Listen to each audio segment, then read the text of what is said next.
talking about? Showtime. HD boys sing about that life, nigga. For you talking about? It's showtime when the beat drop. Yes. Niggas souls turn cold when my heat pop. Yes. Niggas praying every day to see. Welcome back to Who That live from Voice Music Bar. Today we got Showtime Shaddy. What's up? What's up? What's up? So what's better, Showtime or Soldier Shaddy? Showtime Shaddy, trying to erase the Soldier like it's 2015 now. How things you had a big 2014. You had I Create. You had the Game Changers mixtape. You went to New York. It was awesome. Hopefully we'll have a better 2015 and everything will, well, we hoping to branch off into the States fully this year. So you know who that's about them. How did everyone get into the business? So you producing? How what was your start? What was your inspiration? Take it to your journey. Okay, my inspiration of producing started at, let me see, about 13, 14, or probably younger than that.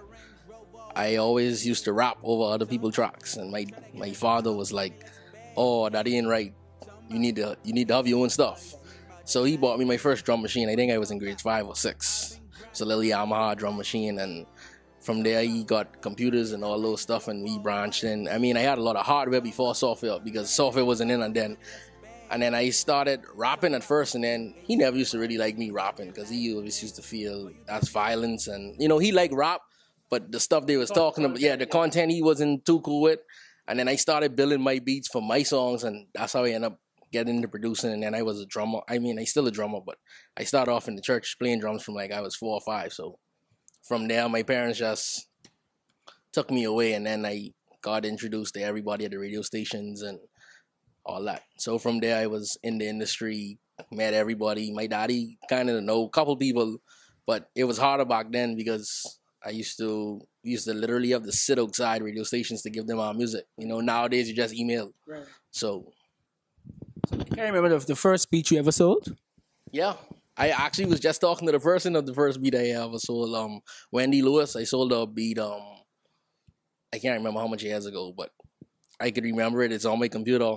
The price tag and everything's still on it, so I can remember. Well, at first, like how everyone holds that first, you hold the beat pretty close. Yeah, pretty close. It there, the session and everything. I just opened it like 4 days ago. Well, tell me about HD Boys. HD Boys is a production team and a rapping team. Producers consist of me, Sniper, PC, Fargo, EJ, and your Frederick Seymour, and the rappers are Foots, myself, Bones, Philly, Miguel, and then we mess with singers, and then we trying to get Lady Mills on the team. So that's us, and we produce, rap, engineer, video, everything. Talk us about that Game Changers mixtape you dropped last year. The Game Changers mixtape was a compilation of the HD Boys, producers and rappers. So every track on it was produced by one of the HD Boys member, and every rap on it was one of the members. And we had a couple outside features, and it was, I think, 16, 17 tracks. You know, we just put out something there to keep our name out there and get a buzz, you know, because HD Boys as a rapping team, I wouldn't say people know us as much as they would know yeah. So that's what we was trying to do and put out there. Well, both of us went to the I Create, and I want to know how, because as me as a fan watching, to see the producers like Focus, who's basically Dr. Dre's left hand, freaking out to your beats and your beats and cyber beats. How was that feeling to see that Focus, Asia Brand, like literally losing their mind, losing their mind to your beats? Well, the experience was awesome. Actually, it was life changing in the producer aspect. I would say, not really, you know, life, but like in the musical world, like I never experienced anything like that. First of all, I was following Focus from, you know, before he was even out there like that, and like, because the first thing he said to me was when he came in, I played a track he did. And he came to me on the side. He was like, "Man, I didn't even know people know that track." So, you know, like I actually follow him, and for him, and Dr. Dre is my favorite producer. So for him to be Dr. Dre right hand or left hand, you know, or work with Dr. Dre, let's say that, and for him to be, you know, actually freaking out and saying he liked the stuff, and I mean, to this day, I just spoke to him last night. So it's a relationship we built, and then with S1, I have an interview with S1 tomorrow. So. And and y'all won the beat battle and you went to New York. Now tell me, how was that? I think it was like 88 producers. Yeah, it was 88, 89. I know, no, it was 89 because it ended up being an odd number. So they had to bring one producer back. Now, that experience was literally, all I can say is we, like Bahamians over here, as in the music world, we should really step our game up because me being over there, nothing like over here, you know, like, let me use me for example. I don't want to call nobody in. Let's just say walking around boasting, like, best rapper or best producer or whatever. I happen to say that here. Yeah, it's cool for here. Everybody know you here, you know, and good people like you here. But over there is a different, like, is a whole different playing field. Like, it was to a point, and I'll be honest, like, I was confident. We was confident because we end up in the finals, and we were confident until the last 5, 6, 7 people played their tracks. And it's just like, I look at Sniper like, we out. Yeah, so it's just like knowing when you here and knowing when you there, you know. So it was life changing, definitely. Like the whole experience in New York, that was my first time there, and like coming back to improve beats and everything. And we ready for this year, hopefully. And are you ready to go to every beat battle in the States now? Not just the Beats of the Beats. And shout out to J Hatch and Dawn and all those. I stand it. The whole I Stand the team, because they stay in full contact with me. You know, they wish me a Merry Christmas and everything. So, you know, it's genuine love. Before you get here, I have 2 questions for you. First, I want you to tell me, how do you feel as a producer standpoint? Because people will come to you for beats. How do you feel musical talent? Not just R&B rapping and all genres of rap and R&B and anything. How do we stack up against the Six? In your personal opinion, from being here and like having that little experience of what's over there. We actually, okay, talent-wise, we're level to level.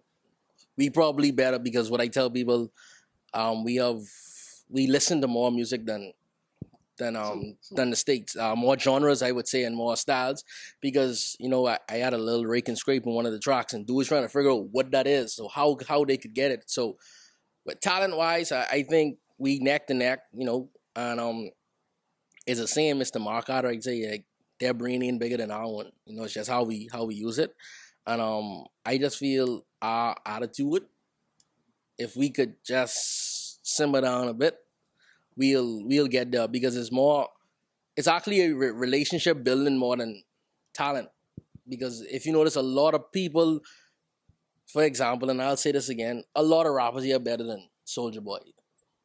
But, you know, we don't have the drive like that. So, you know, some of them don't have the drive, or so to say, they'll start because it's Nassau and they saying, oh, Nassau is small, ain't nothing else to do. You know, I even, before this New York trip, I was to a point where I wasn't even going to build beats for a while, because it's like nothing else to do here. But then you got to look at, you know, outside there and trying to get over there. And even if it's people telling you stop or do this and do that, is it better over there? And for us to have dudes tripping over all our tracks, it make me say, okay, it ain't just we ain't good as them. And talent wise, we there with the talent. It's just a push, and we in a whole different country. So we have to literally go to them or be good enough to get them to come back here and stuff like that. You know.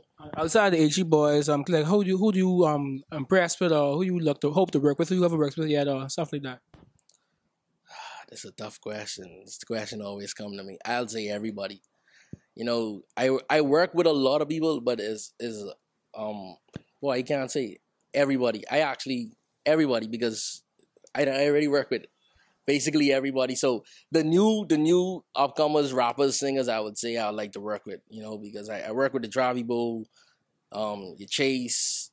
I sent Gizzy a couple tracks. Shout out to Gizzy. I don't know if he used them. I work with a whole lot of people, Adria, and the list goes on from your D-Max to your, you know, so anybody coming up, and I like to work on a full album with the twins. Dope. Before you let you get here, I just want you 2 things to be. Let me know if you can, what's the plans for HC Boys for this year. I know you touched on them, but if you could elaborate and let the people know how they could find you. The plans this year for HC Boys, well, I don't know. I might do an album, solo, another mixtape or album.